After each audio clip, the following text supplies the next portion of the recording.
ഹരേ കൃഷ്ണ കൃഷ്ണ കൃഷ്ണ ഹരേ ഹരേ, ഹരേ രാമ രാമ രാമ ഹരേ ഹരേ. ഹരേ കൃഷ്ണ കൃഷ്ണ കൃഷ്ണ ഹരേ ഹരേ, ഹരേ രാമ രാമ രാമ ഹരേ ഹരേ. ഹരേ കൃഷ്ണ കൃഷ്ണ കൃഷ്ണ ഹരേ ഹരേ, ഹരേ രാമ രാമ രാമ ഹരേ ഹരേ. ഹരേ കൃഷ്ണ മാതാജി.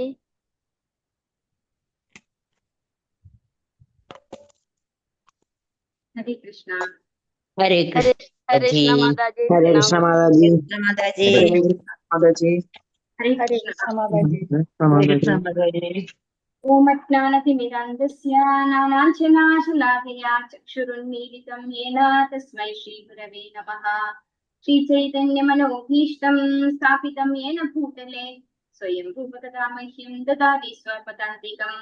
വന്ദേഹം ശ്രീഗുരോ ശ്രീയുതപദകമലം ശ്രീഗുരുन् വൈഷ്ണവാംശ്ച ശ്രീരൂപം സാഗ്രജാതം സഹഗണ രഘുനാഥാന്വിതം तं സജീവം സാദ്വൈതം സാവധൂതം പരിജനസഹിതം കൃഷ്ണ ചൈതന്യദേവം ശ്രീരാധാ കൃഷ്ണ പാദാൻ ലളിതാ ശ്രീവിശാഖ. നമ ഓം വിഷ്ണുപാദായ കൃഷ്ണപ്രേഷ്ഠായ ഭൂതലേ ശ്രീമതേ ജയപ്രകാശ സ്വാമി ഇതി നാമിനേ. നമാചാര്യപാദായ നിതായ കൃപപ്രദായിനേ ഗൗരകഥാദാമതായ നഗരഗ്രാമതാരിണേ. നമോ വിഷ്ണുപാദായ കൃഷ്ണപ്രേഷ്ഠായ ഭൂതലേ ശ്രീമതേ ഭക്തിവേദാന്ത സ്വാമി ഇതി നാമിനേ. നമസ്തേ സാരസ്വതേ ദേവേ ഗൗരവാണി പ്രചാരിണേ നിർവിശേഷ ശൂന്യവാദി പാശ്ചാത്യ ദേശതാരിണേ. വാഞ്ചാകൽപതരുഭ്യസ്യ കൃപാ സിന്ധുഭ്യേവ ച പതിതാനാം പാവനേഭ്യോ വൈഷ്ണവേഭ്യോ നമോ നമഃ. ഹേ കൃഷ്ണ കരുണാ സിന്ധോ ദീനബന്ധോ ജഗത്പദേ ഗോപേശ ഗോപികാ കാന്ത രാധാ കാന്ത നമോസ്തുതേ. തപ്ത കാഞ്ചന ഗൗരംഗീ രാധേ വൃന്ദാവനേശ്വരി വൃഷഭാനുസുതേ ദേവി പ്രണമാമി ഹരിപ്രിയേ. ജയ ശ്രീ കൃഷ്ണ ചൈതന്യ പ്രഭു നിത്യാനന്ദ ശ്രീ അദ്വൈത ഗദാധര ശ്രീവാസാദി ഗൗരഭക്ത വൃന്ദ.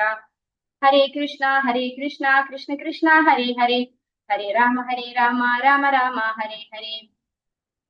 ഹരേ കൃഷ്ണ. ശ്രീ രാധാ ഗോവിന്ദ് മന്ദിർ ഇസ്കോൺ മാംഗ്ലൂരിന്റെ ഷോർട്ട് ഭാഗവതം ക്ലാസ്സിലേക്ക് എല്ലാ ഭക്തന്മാർക്കും സ്വാഗതം. ഹരേ കൃഷ്ണ. ഓം നമോ ഭഗവതേ വാസുദേവായ, ഓം നമോ ഭഗവതേ വാസുദേവായ, ഓം നമോ ഭഗവതേ വാസുദേവായ. നിഗമകൽപതരോഗളിതം ഫലം ശുഖമുഖാദമൃതദ്രവ സംയുതം പിബത ഭാഗവതം രസമാലയം മുഹുരഹോ രസികാ ഭുവി ഭാവുകാഃ. നാരായണം നമസ്കൃത്യ നരം ചൈവ നരോത്തമം ദേവീം സരസ്വതീം വ്യാസം തതോ ജയമുദിരയേത്. നഷ്ടപ്രായേഷു അഭദ്രേഷു നിത്യം ഭാഗവത സേവയാ ഭഗവതുത്തമ ശ്ലോകേ ഭക്തിർഭവതി നൈഷ്ഠികീം. കൃഷ്ണായ വാസുദേവായ ദേവകീ നന്ദനായ ച നന്ദഗോപകുമാരായ ഗോവിന്ദായ നമോ നമഃ. ഹരേ കൃഷ്ണ. മദേകബന്ധോ മത്സംഗീൻ മദ്ഗുരു മന്മഹാദന മന്നിഷ്ടാരക മദ്ഭാഗ്യ മദാനന്ദാനമോസ്തേ. ശ്രീമദ് ഭാഗവതം കി ജയ. ശ്രീ പ്രഭുപാ കി ജയ. ശ്രീമദ് ഭാഗവതം സ്കന്ധം 1 അധ്യായം 7 ദ്രോണപുത്രൻ ശിക്ഷിക്കപ്പെടുന്നു. ശ്ലോകം 26. 25 വരെയല്ലേ കഴിഞ്ഞ ക്ലാസ്സിൽ എടുത്തത്? അതെ അതെ, 26. ഹരേ കൃഷ്ണ. ഓം നമോ ഭഗവതേ വാസുദേവായ. കിമിതം സ്വിത്കുതോ വേദി ദേവദേവ ന വേദ്മ്യഹം. സർവതോ മുഖമായാതി തേജഃ പരമദാരുണം. എല്ലാവർക്കും ചൊല്ലാം. ഓം നമോ ഭഗവതേ വാസുദേവായ. ഓം നമോ ഭഗവതേ വാസുദേവായ. കിമിദം സ്വിത്കുതോ വേദി ദേവദേവ ന വേദ്മ്യഹം.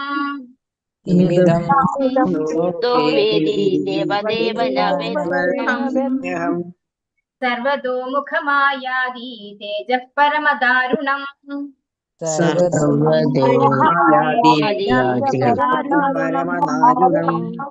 ഹരേ കൃഷ്ണ. കിം ഇതാകുന്നു, ഇതം ഇത്, സ്വിച്ച് വരുന്നു, കുതഹ എവിടെ നിന്ന്, വാ ഇതി രണ്ടിൽ ഏതും, ദേവദേവ അല്ലയോ ദേവന്മാരുടെ ദേവ, ന ഇല്ല, വേദ്മി ഞാൻ അറിയുന്നു, അഹം ഞാൻ, സർവതഃ ചുറ്റിലുമുള്ള, മുഖം ദിശകൾ, ആയാതി നിന്നും വരുന്ന, തേജഃ തേജസ്, പരമ അത്യന്തം, ദാരുണം ആപത്കരമായ.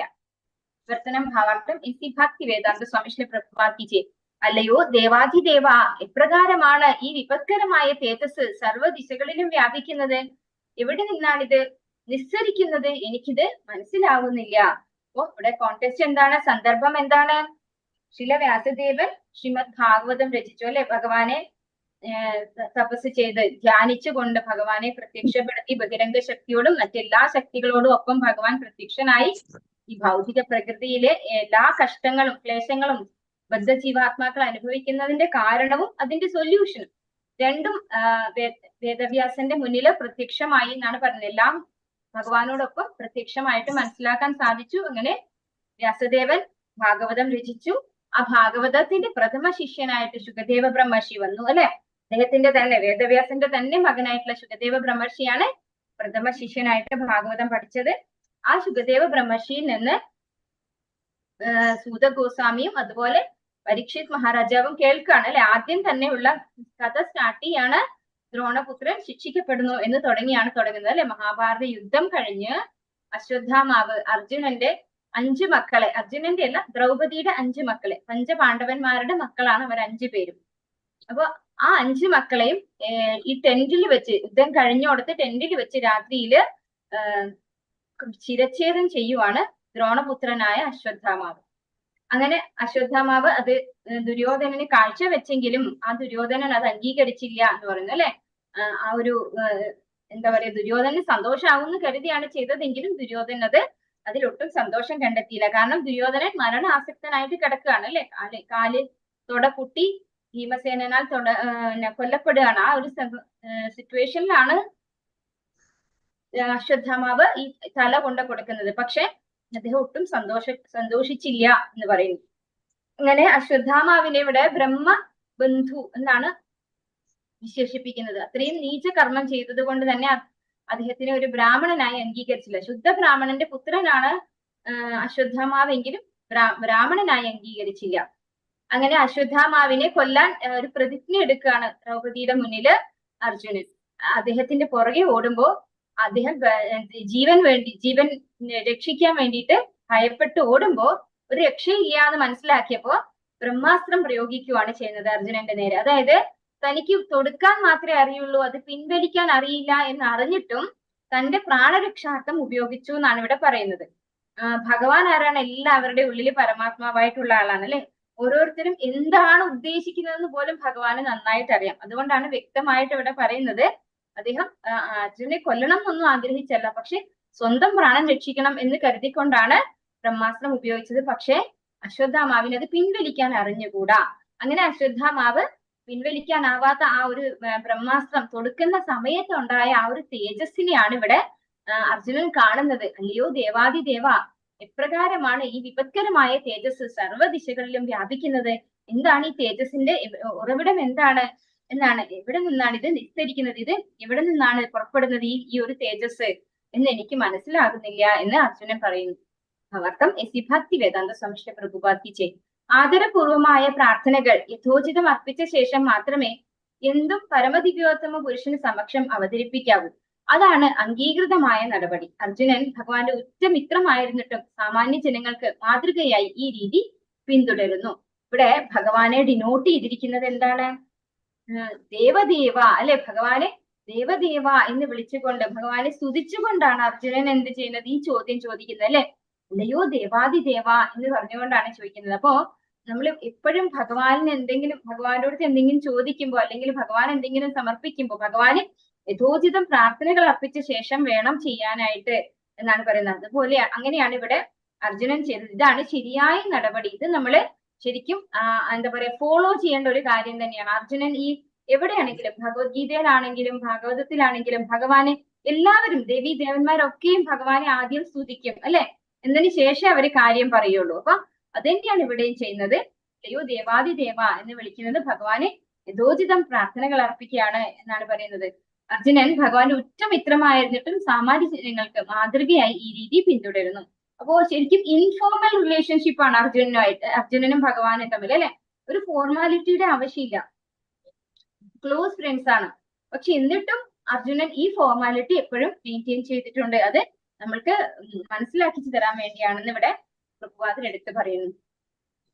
ഓം നമോ ഭഗവതേ വാസുദേവായ.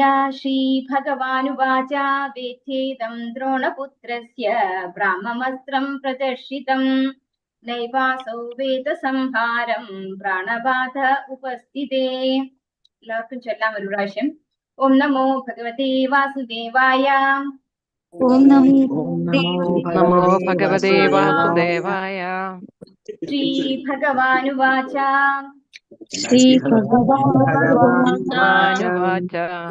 വേദ്യേദം ദ്രോണപുത്രസ്യ ബ്രാഹ്മമസ്ത്രം പ്രദർശിതം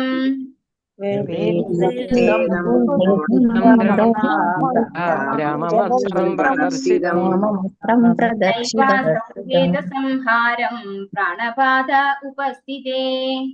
വേദസംഹാരം വേദസംഹാരം ഉപസ്ഥിതേ.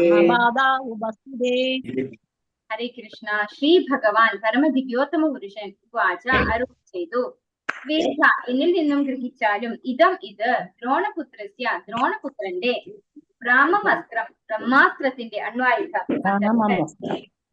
പ്രദർശിതം പ്രദർശിപ്പിച്ചു. ന ഇല്ല ഏവ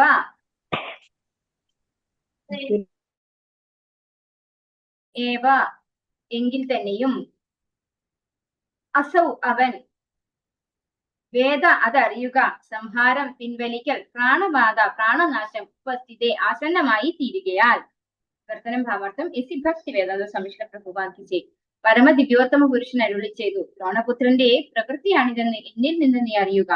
അണുശക്തിയുടെ ബ്രഹ്മാസ്ത്രത്തിന്റെ മന്ത്രോച്ചാരണങ്ങൾ അവൻ പ്രയോഗിച്ചു കഴിഞ്ഞിരിക്കുന്നു.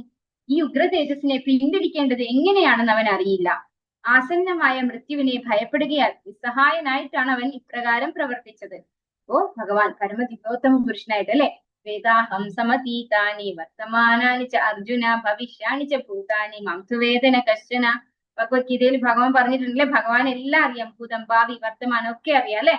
അതുപോലെ ഭഗവാൻ ആരാണ് നമ്മുടെയൊക്കെ ഹൃദയത്തിലുള്ളത്? ഉപദ്രഷ്ട അനുമന്ത അല്ലെ. ഉപദ്രഷ്ട അനുമന്ത ജ ഭർത്ത ഭോക്ത മഹേശ്വര പരമാത്മേതി ചാപ്യുക്തോ ദേഹീസ്മിൻ പുരുഷ പരഹ. ഭഗവാൻ ഭഗവത്ഗീതയിൽ പറഞ്ഞിട്ടുണ്ട്. അപ്പൊ നമ്മുടെയൊക്കെ ഉള്ളില് ഭഗവാൻ പരമാത്മാവായിട്ടിരുന്ന് നമ്മൾ ചിന്തിക്കുന്നതും പ്രവർത്തിക്കുന്നതും ഒക്കെ അറിയാം. അപ്പൊ അങ്ങനെ അശ്വത്ഥാമാവിന്റെ ഉള്ളിലും ആരുണ്ട്? ഭഗവാനുണ്ട്. പരമദിവ്യോത്തമ പുരുഷനായ ഭഗവാൻ പരമാത്മാവായിട്ട് അല്ലെ. അപ്പൊ ഇവിടെ ഭഗവാൻ പറഞ്ഞു കൊടുക്കുകയാണ് അർജുനന്, ദ്രോണപുത്രന്റെ പ്രവൃത്തിയാണിതെന്ന് എന്നിൽ നിന്ന് നീ അറിയുക. അപ്പൊ ഈ ഒരു തേജസ് വരുന്നത് ദ്രോണപുത്രന്റെ പ്രവൃത്തിയാണ്. അണുശക്തിയുടെ ബ്രഹ്മാസ്ത്രത്തിന്റെ മന്ത്രോച്ചാരണങ്ങൾ അവൻ പ്രയോഗിച്ചു കഴിഞ്ഞിരിക്കുന്നു. ഇപ്പൊ ബ്രഹ്മാസ്ത്രം പണ്ടൊക്കെ മന്ത്രം ഉപയോഗിച്ചുകൊണ്ടാണ് ഓരോ അസ്ത്രങ്ങൾ പ്രയോഗിക്കുന്നത്. അതിന് വേണ്ടുന്ന മന്ത്രങ്ങളാണ് പറഞ്ഞു കൊടുക്കുക അല്ലെ. നമ്മളൊക്കെ രാമായണത്തിലും മഹാഭാരതത്തിലും എല്ലാവരും കണ്ടിട്ടുണ്ടാവും അല്ലെ, കുറെ ബ്രഹ്മാസ്ത്രങ്ങളും അസ്ത്രങ്ങളും ഒക്കെ ഇങ്ങനെ തൊടുത്ത് വിടുന്നത്. അപ്പൊ അങ്ങനെ മന്ത്രം പ്രയോഗിച്ചു കഴിഞ്ഞു അവൻ, അതായത് അശ്വത്ഥാമാവ്. ഈ ഉഗ്ര തേജസ്സിനെ പിൻവലിക്കേണ്ടത് എങ്ങനെയാണെന്ന് അവൻ അറിയില്ല. ആസന്നമായ മൃത്യുവിനെ ഭയപ്പെടുകയാൽ നിസ്സഹായനായിട്ടാണ് അവൻ ഇപ്രകാരം പ്രവർത്തിച്ചത്. അപ്പൊ തിരിച്ച് എങ്ങനെ തൊടുത്ത അസ്ത്രം എങ്ങനെ തിരിച്ചെടുക്കാമെന്ന് ആർക്കറിയില്ല, അശ്വത്ഥാമാവിന് അറിയില്ല. പക്ഷെ മരണഭയം വന്നു ആർക്ക്? അശ്വത്ഥാമാവ്. ഇത് ആർക്കറിയാൻ പറ്റും? പരമാത്മാവായിട്ടിരിക്കുന്ന ഭഗവാന് ശരിക്കും അറിയാം അല്ലെ, ഒരു ജീവാത്മാവ് എങ്ങനെയാണ് അത് പ്രവർത്തിക്കുന്നത്. അതുകൊണ്ട് കൃത്യമായിട്ട് ഭഗവാൻ പറഞ്ഞു കൊടുക്കുകയാണ്, ആസന്നമായ മൃത്യുവിനെ ഭയപ്പെടുകയാൽ നിസ്സഹായനായിട്ടാണ് അവൻ ഇപ്രകാരം പ്രവർത്തിച്ചത്. ഇപ്പൊ ഒരു ഗൂഢ ഉദ്ദേശം ഉണ്ടായില്ല, മരണത്തെ ഭയപ്പെട്ടത് കൊണ്ട് മാത്രം അങ്ങനെ പ്രവർത്തിച്ചു എന്നാണ് ഭഗവാൻ പറഞ്ഞു കൊടുക്കുന്നത്. ഭാവാർത്ഥം ഈസി ഭക്തി വേദാന്ത സ്വാമിഷ്ഠ പ്രഭുപാദിച്ചേ. അണുശക്തിയാൽ കൈകാര്യം ചെയ്യപ്പെടുന്ന ആധുനിക അണ്വായുധം പോലെയാണ് ബ്രഹ്മാസ്ത്രം. ആണവോർജം പ്രവർത്തിക്കുന്നത് സമ്പൂർണ്ണ ചലനാത്മകതയെ അടിസ്ഥാനമാക്കിയാണ്. അതുപോലെ തന്നെയാണ് ബ്രഹ്മാസ്ത്രവും പ്രവർത്തിക്കുന്നത്. അണുവിസ്ഫോടനം ഉണ്ടാകുന്നത് പോലുള്ള അസഹ്യമായ താപപ്രസരണം ഇത് സൃഷ്ടിക്കുന്നു. എന്നാൽ അണ്വായുധം സ്ഥൂല പ്രകാരത്തിലുള്ള ആയുധവും ബ്രഹ്മാസ്ത്രം മന്ത്രോച്ചാരണങ്ങളാൽ സൃഷ്ടിക്കപ്പെടുന്ന സൂക്ഷ്മ പ്രകാരത്തിലുള്ള ആയുധമാണെന്നതുമാണ് ഇവ തമ്മിലുള്ള വ്യത്യാസം.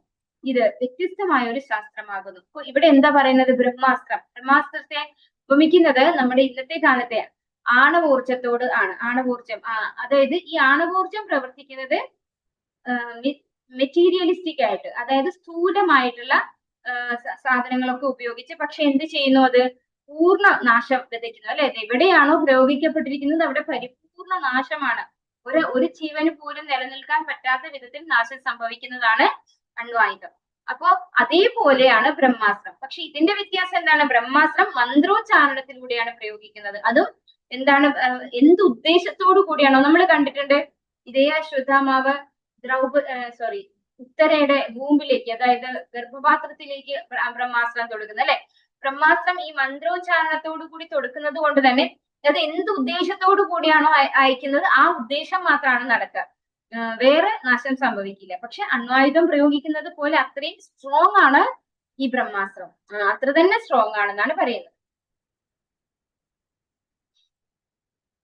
ഭാരത വർഷഭൂമിയിൽ പൂർവ്വകാലത്ത് അഭ്യസിപ്പിച്ചിരുന്ന ശാസ്ത്രമാണിത്. മന്ത്രോച്ചാരണം എന്ന സൂക്ഷ്മമായ ശാസ്ത്രവും ഭൗതികമാകുന്നു. എന്നാൽ അത്തരം ശാസ്ത്രത്തെക്കുറിച്ച് ആധുനിക ഭൗതിക ശാസ്ത്രജ്ഞന്മാർ ഇനിയും അറിയേണ്ടതായിട്ടുണ്ട്. സൂക്ഷ്മമായ ഭൗതിക ശാസ്ത്രം ആത്മീയമല്ല, എന്നാൽ അതിലും സൂക്ഷ്മമായ ആത്മീയ മാർഗവുമായി ഇതിന് നേരിട്ട് ബന്ധമുണ്ട്.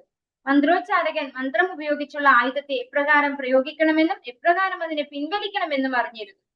സമഗ്രമായ ജ്ഞാനം അതായിരുന്നു. എന്നാൽ ഈ സൂക്ഷ്മമായ ശാസ്ത്രത്തെ പ്രയോഗിച്ച ദ്രോണപുത്രന് അതിനെ എപ്രകാരമാണ് പിൻവലിക്കേണ്ടതെന്ന് അറിയാമായിരുന്നില്ല. അപ്പോ നമുക്കിപ്പോ അണ്വായുധം നമ്മൾ കമ്പയർ ചെയ്തത് അണ്വായുധത്തെയാണ് അല്ലെ. ഈ അണ്വായുധത്തെ പക്ഷെ ഈ പ്രയോഗിക്കുന്ന ആൾക്കും അതിനെ നിർവീര്യമാക്കാൻ അറിഞ്ഞുകൂടാ അല്ലെ. അത് പ്രയോഗിച്ചു കഴിഞ്ഞാൽ പിന്നെ അതിനെ പിൻവലിക്കാൻ ആരെ കൊണ്ടും സാധിക്കില്ല. പക്ഷെ അതുപോലെയല്ല ഈ ബ്രഹ്മാസ്ത്രം എന്ന് പറയുന്നത്. അത് പ്രയോഗിച്ചാലും നമുക്ക് പിൻവലിക്കാനുള്ള മന്ത്രത്തിലൂടെ പ്രവർത്തിപ്പിക്കുന്നത് കൊണ്ട് തന്നെ അതിന് പിൻവലിക്കാനുള്ള മന്ത്രവും ഉണ്ട്. അത് പക്ഷെ ആധുനികമായിട്ടുള്ള ശാസ്ത്രജ്ഞന്മാർക്ക് അതൊന്നും അറിയില്ല. ഈ ഒരു പ്രയോഗമൊന്നും ഇവരൊക്കെ പക്ഷെ ഇതുകൊണ്ട് ഇത് ആധ്യാത്മികം എന്നല്ല പറയുന്നത്, ഇതും മെറ്റീരിയലിസ്റ്റിക് തന്നെയാണ്. നമ്മള് ഈ യോഗ പോലെയുള്ള കാര്യങ്ങളൊക്കെ പറയുന്നില്ലേ, അപ്പൊ അതുപോലെ, അതായത് അതും മെറ്റീരിയലിസ്റ്റിക് തന്നെയാണ്. ഈ ബ്രഹ്മാസ്ത്രം പ്രയോഗിക്കുന്നതും ഭൗതികമായിട്ടുള്ള ഒന്ന് തന്നെയാണ്, അത് ആധ്യാത്മികമല്ല. പക്ഷെ എന്നിരിക്കലും ഇതിനെ കൺട്രോൾ ചെയ്യുന്നത് മന്ത്രം വെച്ചാണ്, മന്ത്രം ഉപയോഗിച്ചാണ്. അതിനെ കൺട്രോൾ ചെയ്യാൻ സാധിക്കുമായിരുന്നു ആ കാലത്ത് ആളുകൾക്ക് മന്ത്രം ഉപയോഗിച്ചുകൊണ്ട്. പക്ഷേ ദ്രോണപുത്രനായിട്ടുള്ള അശ്വത്ഥാമാവിന് ഇതിനെ പിൻവലിക്കാൻ അറിയില്ലായിരുന്നു. ആസന്നമായ തന്റെ മൃത്യുവിനെ ഭയപ്പെടുകയാൽ അവൻ അത് പ്രയോഗിച്ചു. ആകയാൽ പ്രയോഗം അനുചിതമായെന്ന് മാത്രമല്ല അധർമ്മവുമാകുന്നു. ഒരു ബ്രാഹ്മണ പുത്രനാകിയാൽ അവൻ ഇത്രയധികം തെറ്റുകൾ ചെയ്യരുതായിരുന്നു. ഇത്തരത്തിൽ തന്റെ കടമയിൽ തീർത്തും ഉപേക്ഷ കാണിച്ചതിനാൽ അവൻ ഭഗവാനാൽ തന്നെ ശിക്ഷിക്കപ്പെടാൻ പോവുകയാണ്. ഈ ചെയ്ത പ്രവൃത്തി സ്വന്തം മരണഭയത്തോടു കൂടിയാണ് അവൻ ചെയ്തതെങ്കിലും അവനൊരു ബ്രാഹ്മണ പുത്രനായിരുന്നു അല്ലെ, ശുദ്ധ ബ്രാഹ്മണന്റെ പുത്രനായിരുന്നു. അതുകൊണ്ട് തന്നെ റൗണി ചെയ്തത് തെറ്റാണ്. അതുകൊണ്ട് ഭഗവാനാൽ ശിക്ഷിക്കപ്പെടാൻ പോകുകയാണെന്നാണ് ഇവിടെ പറയുന്നത്. ഒരിക്കലും അവനവന്റെ രക്ഷയ്ക്കാണെങ്കിൽ പോലും ഒരു ബ്രാഹ്മണ പുത്രൻ ഇത്തരത്തിലൊരു പ്രവൃത്തി ചെയ്യാൻ പാടില്ല. അത്രയും അധമമായ ഒരു പ്രവൃത്തിയാണ് അശ്വത്ഥാമ ചെയ്തത്. ഓം നമോ ഭഗവതേ വാസുദേവായ. നഹ്യസ്യാന്യതമം കിഞ്ചിത് അസ്ത്രം പ്രത്യവകർഷണം ജഹ്യസ്ത്രതേജ ഉന്നദ്ധം അസ്ത്രജ്ഞോ ഹ്യസ്ത്ര തേജസാ. എല്ലാവർക്കും ചൊല്ലാം. ഓം നമോ ഭഗവതേ വാസുദേവായ.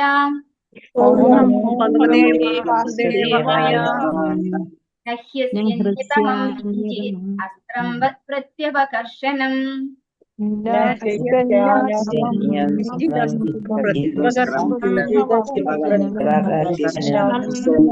ജഹ്യസ്ത്രതേജ ഉന്നദ്ധം അസ്ത്രജ്ഞോ ഹ്യസ്ത്ര തേജസാ. ഹരേ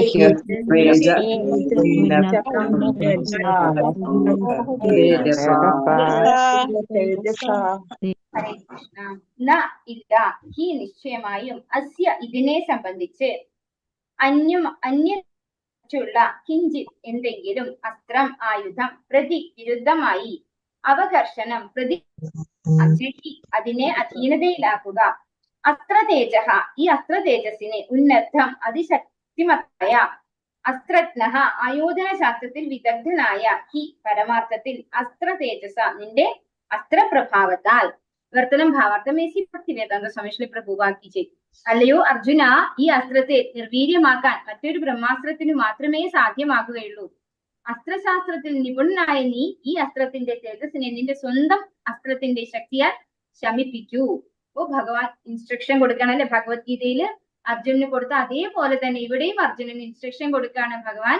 ഈ ഒരു അസ്ത്രത്തിനെ, അതായത് ബ്രഹ്മാസ്ത്രം, തൊടുത്തുവിട്ട ബ്രഹ്മാസ്ത്രത്തിനെ തൊടുത്തുവിട്ട ആൾക്ക് മന്ത്രം ഉപയോഗിച്ച് പിൻവലിക്കാം. ഇനി അതല്ലാതെ ഒരാൾ അതിനെ റെസിസ്റ്റ് ചെയ്യണമെങ്കിൽ എന്ത് വേണം?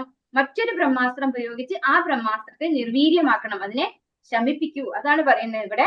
നീ നിന്റെ അസ്ത്രശാസ്ത്രത്തിൽ നിപുണനായ നീ ആ അസ്ത്രത്തിന്റെ തേജസ്സിനെ അതേ ഒരു അസ്ത്രം ഉപയോഗിച്ചുകൊണ്ട് സ്വന്തം അസ്ത്രത്തിന്റെ ശക്തിയാൽ ശമിപ്പിക്കൂ. അപ്പോ അർജുനൻ തന്നെ അയക്കുന്ന ബ്രഹ്മാസ്ത്രത്തിന്റെ തേജസ്സിനാൽ അശ്വത്ഥാമ അയച്ച ബ്രഹ്മാസ്ത്രത്തിന്റെ തേജസ്സിനെ ഇല്ലാതെയാക്കാൻ, ആ അസ്ത്രത്തെ നിർവീര്യമാക്കാനാണ് ഭഗവാൻ അർജുനന് ഇൻസ്ട്രക്ഷൻ കൊടുത്തത്. ഭാവാർത്ഥമേസി ഭക്തി വേദാന്ത സംശ്ലേ പ്രഭുപാദിച്ചേ അണ്വായുധത്തിന്റെ പ്രഭാവത്തെ നിർവീര്യമാക്കാൻ കൃത്യായുധമില്ല, എന്നാൽ സൂക്ഷ്മമായ അസ്ത്രത്താൽ ബ്രഹ്മാസ്ത്രത്തിന്റെ പ്രവർത്തനങ്ങളെ നിർവീര്യമാക്കാൻ സാധ്യമാണ്. അക്കാലത്ത് ആയോധന കലയിൽ നിപുണരായവർ ബ്രഹ്മാസ്ത്രത്തെ പ്രതിരോധിക്കാൻ കഴിവുള്ളവരായിരുന്നു. അസ്ത്രത്തെ നിർവീര്യമാക്കുന്ന വിദ്യ ദ്രോണപുത്രനെ അറിയില്ലായിരുന്നു. ആകയാൽ സ്വന്തം അസ്ത്രത്തിന്റെ ശക്തിയാൽ അതിനെ പ്രതിരോധിക്കാനായി അർജുനൻ നിർദ്ദേശിക്കപ്പെട്ടു. അപ്പൊ ഇവിടെ നമുക്ക് മനസ്സിലാക്കാൻ സാധിക്കും, അതായത് ബ്രഹ്മാസ്ത്രത്തിന് ഡിസ്ട്രക്ഷൻ മാത്രമല്ല അല്ലെ, ഡിസ്ട്രക്ഷൻ ആണെങ്കിൽ ഇപ്പൊ അർജുനനും ഈ ബ്രഹ്മാസ്ത്രം ഉപയോഗിച്ചു കഴിഞ്ഞാൽ എന്തെങ്കിലും നാശമാണ് സംഭവിക്കേണ്ടത്. പക്ഷെ ഇവിടെ ഭഗവാൻ എന്താ പറഞ്ഞിരിക്കുന്നത്, ആ വജ്രായുധത്തിനെ നിർവീര്യമാക്കാൻ വേണ്ടി നീ നിന്റെ വജ്രായുധം പ്രയോഗിക്കൂ എന്നാണ് അല്ലെ. അപ്പൊ അതിനെ നശിപ്പിക്കാൻ മാത്രമല്ല, അതിനെ പ്രൊട്ടക്ട് ചെയ്യാനും അറിയാം. ആ കാലഘട്ടത്തിലുള്ള ആയോധന കലയുടെ പ്രത്യേകത അതായിരുന്നു. പക്ഷെ ഇന്നത്തെ കാലത്തെ അണ്വായുധം എന്ന് പറയുന്നത് എന്താണ്, അത് ഉപയോഗിച്ചു കഴിഞ്ഞാൽ പിന്നെ ഫുൾ ഡിസ്ട്രക്ഷൻ ആണ്. അതിനൊരിക്കലും നമുക്ക് തിരിച്ചു പിടിക്കാനോ നിർവീര്യമാക്കാനോ സാധിക്കില്ല. അപ്പോ ഇവിടെ ദ്രോണപുത്രനായിട്ടുള്ള അശ്വത്ഥാമാവിന് അതിനെ പിൻവലിക്കാൻ അറിയില്ല. അതുകൊണ്ട് അർജുനനോട് സ്വന്തം അസ്ത്രവിദ്യയാൽ അതിനെ പ്രതിരോധിക്കാൻ ഭഗവാൻ പറയുകയാണ് ചെയ്യുന്നത്. സൂത ഉവാച ശ്രുത്വാ ഭഗവതാ പ്രോക്തം പരവീരഃ സ്പൃഷ്ട്വാപസ്തം പരിക്രമ്യ ബ്രാഹ്മം ബ്രഹ്മാസ്ത്രം സന്തതേ. ഹരേ കൃഷ്ണ. എല്ലാവർക്കും ചൊല്ലാം. ഓം നമോ ഭഗവതി വാസുദേവായ. ഭഗവതേ വാസുദേവായ. ഉവാച ചൂത ഉവാച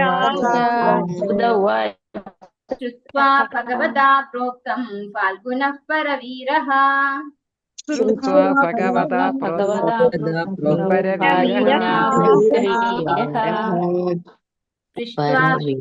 പരിക്രമ്യ ബ്രാഹ്മം ബ്രഹ്മാസ്ത്രം സന്തതേ. പരിക്രമ്യ ബ്രഹ്മം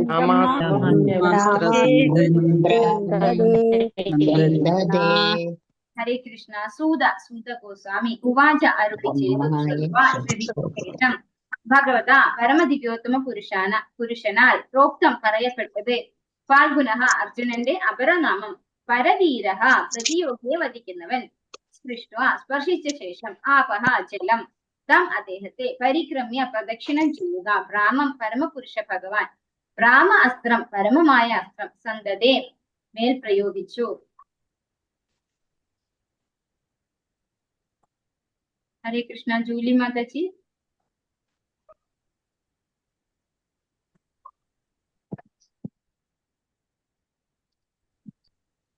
ഹരേ കൃഷ്ണ.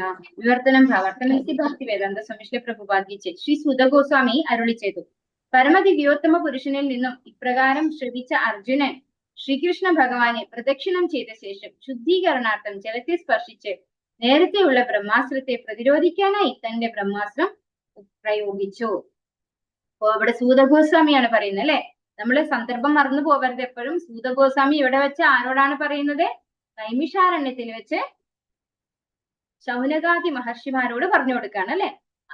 അപ്പൊ സൂതഗോസ്വാമി പറയാണ്, അങ്ങനെ ഭഗവാൻ അരുളി ചെയ്തു എന്താണ്, ഒരു ബ്രഹ്മാസ്ത്രം ഉപയോഗിച്ച് മറ്റേ ബ്രഹ്മാസ്ത്രത്തെ നിർവീര്യമാക്കി കളയൂ അർജുന എന്ന്.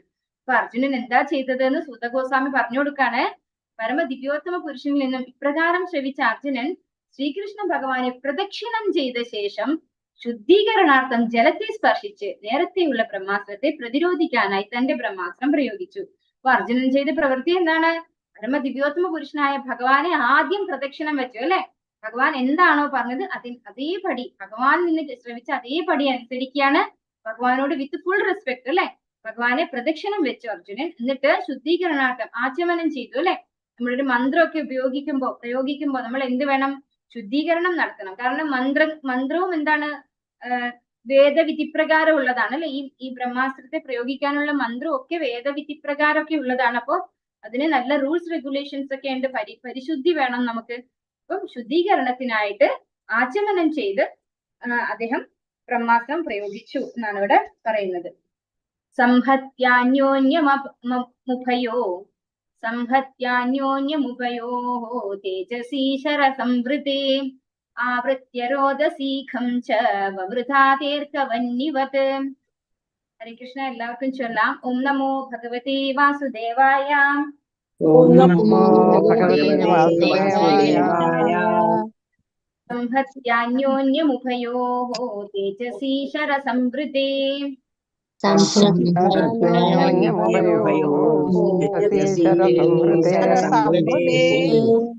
ആവൃത്തരോദസീഖം ച വൃഥാതീർഘവന്യവത്.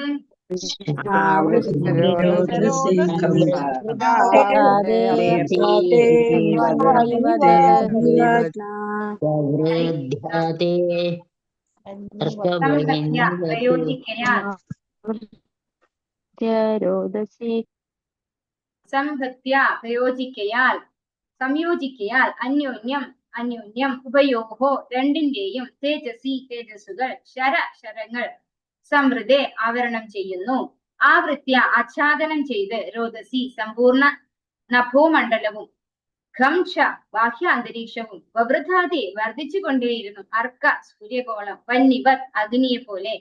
വർത്തനം ഭാവാർത്ഥം ഈ ഭക്തി വേദാന്ത സ്വാമി പ്രഭുപാദിച്ചേ. ഇരു ബ്രഹ്മാസ്ത്ര രശ്മികളും സംയോജിച്ചപ്പോൾ സൂര്യകോളത്തിന് സമാനമായ ഒരു ബൃഹത് അഗ്നിവലയം സമ്പൂർണ്ണ ബഹിരാകാശത്തെയും ഗ്രഹങ്ങളുടെ സമ്പൂർണ്ണ നഭോമണ്ഡലത്തെയും ആവരണം ചെയ്തു. അപ്പോ രണ്ട് ബ്രഹ്മാസ്ത്രങ്ങളും തമ്മിൽ കൂട്ടിമുട്ടി അല്ലെ. കൂട്ടിമുട്ടിയപ്പോ വലിയൊരു ബൃഹത് അഗ്നിവലയം സമ്പൂർണ്ണ ബഹിരാകാശത്തെയും ഗ്രഹങ്ങളുടെ സമ്പൂർണ്ണ മണ്ഡലത്തെയും ആവരണം ചെയ്തു എന്നാണ് ഇവിടെ പറയുന്നത്. ഇതൊക്കെ വായിക്കുമ്പോ എല്ലാവർക്കും ഓർമ്മ വരുന്നുണ്ടാവും പണ്ട് രാമായണമൊക്കെ കണ്ടതല്ലേ. അതിനകത്ത് രാമരാവണ യുദ്ധത്തിലൊക്കെ നമ്മൾ ഇത് കണ്ടിട്ടുണ്ടാവും. അതുപോലെ മഹാഭാരത യുദ്ധത്തിന്റെ സംപ്രേഷണം ഉണ്ടായിരുന്നല്ലോ.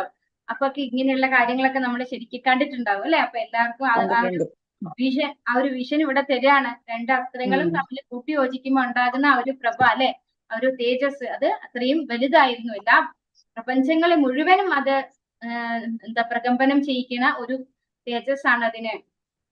ഭാവാർത്ഥം എസി ഭക്തി വേദാന്ത സ്വാമി പ്രഭുപാദിച്ചേ. വിശ്വസംഹാര വേളയിൽ സൂര്യഗോളത്തിൽ പ്രത്യക്ഷമാകുന്ന അഗ്നിക്ക് സമാനമായിരുന്നു ബ്രഹ്മാസ്ത്ര ഉജ്ജ്വലനത്താൽ സൃഷ്ടിക്കപ്പെട്ട താപം. അണ്വായുധ താപപ്രസരണം ബ്രഹ്മാസ്ത്രത്താൽ സൃഷ്ടിക്കപ്പെടുന്ന താപവുമായി താരതമ്യപ്പെടുത്തുമ്പോൾ അത്യന്തം നിസ്സാരമാണ്. അണ്വായുധ വിസ്ഫോടനത്തിന് ഏറിയാൽ ഒരേ ഒരു ഗോളത്തെ മാത്രമേ ശിഥിലീകരിക്കാൻ സാധ്യമാകുകയുള്ളൂ. എന്നാൽ ബ്രഹ്മാസ്ത്രത്താൽ സൃഷ്ടിക്കപ്പെടുന്ന താപത്തിന് സമസ്ത വിശ്വപ്രപഞ്ച സ്ഥിതിയെയും സമൂലം നശിപ്പിച്ചു കളയാൻ സാധ്യമാണ്. ആകയാൽ സംഹാരവേളയിലെ താപവുമായി ഇതിനെ സാദൃശ്യപ്പെടുത്തിയിരിക്കുന്നു. അപ്പോ ഈ ഒരു ബ്രഹ്മാസ്ത്രം പ്രയോഗിക്കുമ്പോൾ ഉണ്ടാകുന്ന താപത്തെ കുറിച്ചാണ് ഇവിടെ എക്സ്പ്ലെയിൻ ചെയ്യുന്നത്. സമ്പൂർണ്ണ ബ്രഹ്മാണ്ടവും, അതായത് മുഴുവൻ ബ്രഹ്മാണ്ടവും അതിന്റെ താപം അനുഭവിക്കുന്നുണ്ടായിരുന്നു എന്നാണ് പറയുന്നത്. അപ്പോ ഇവിടെ അണ്വായുധത്തിനെ താരതമ്യപ്പെടുത്തുമ്പോൾ അണ്വായുധത്തിന് ഒരു പെർട്ടിക്കുലർ ഏരിയ അല്ലെ, ഒരു ചെറിയൊരു ഏരിയ മാത്രമേ നശിപ്പിക്കാൻ കഴിയുള്ളൂ എങ്കിൽ ബ്രഹ്മാണ്ടം എന്ന് പറയുന്നത് പൂർണ്ണമായി, അതായത് വിശ്വപ്രപഞ്ചത്തെ ഉന്മൂലനം ചെയ്യാൻ വേണ്ടിയിട്ട്, സമൂല നാശം വരുത്താൻ വേണ്ടിയിട്ട് സാധിക്കുന്ന അത്രയും താപമാണ്. അതുകൊണ്ടാണ് സംഹാര വേളയിലെ താപവുമായിട്ട് ഇതിനെ സാദൃശ്യപ്പെടുത്തിയിരിക്കുന്നത് എന്ന് പറയുന്നത്. അതായത് പ്രപഞ്ചത്തില് പ്രളയം ഉണ്ടാവില്ലേ, നമ്മള് ഒരു അവസാനം ഉണ്ടാവില്ലേ, നമ്മള് ബ്രഹ്മാവിന്റെ ഒരു പകല് അവസാനിക്കുമ്പോ ഒരു നൈമിത്തിക പ്രളയം ഉണ്ടാകുന്നു എന്ന് പറയുന്നുണ്ടല്ലോ. അപ്പൊ ആ സമയത്തൊക്കെ സംഭവിക്കുന്നത് പോലത്തെ ഒരു ചൂട് താപമാണ് അതിന് അനുഭവപ്പെടുന്നുണ്ടായത് എന്നാണ് ഇവിടെ അതിന് നമുക്ക് പറഞ്ഞു തരുന്നത്. അപ്പൊ അത്രയും താപം അനുഭവിക്കുന്നു എന്നാണ് ഈ ശ്ലോകത്തില് നമുക്ക് പറഞ്ഞു തരുന്നത് എന്ന് പറയുന്നു. ഹരേ കൃഷ്ണ. ബാക്കി ശ്ലോകങ്ങൾ നമുക്ക് അടുത്ത ക്ലാസ്സിൽ എടുക്കാം. വാഞ്ചാകൽപതരുഭ്യശ്ച കൃപാസിന്ധുഭ്യഃ പതിതാനാം പാവനേഭ്യോ വൈഷ്ണവേഭ്യോ നമോ നമഃ. अनंत कोटि वैष्णव वृंद की जय, श्री प्रभुपाद की जय, गुरु महाराज की जय, निताय गौर प्रेमानंदे। हरि हरि बोल। हरे कृष्णा। सर्वं श्री कृष्ण। हरे कृष्ण।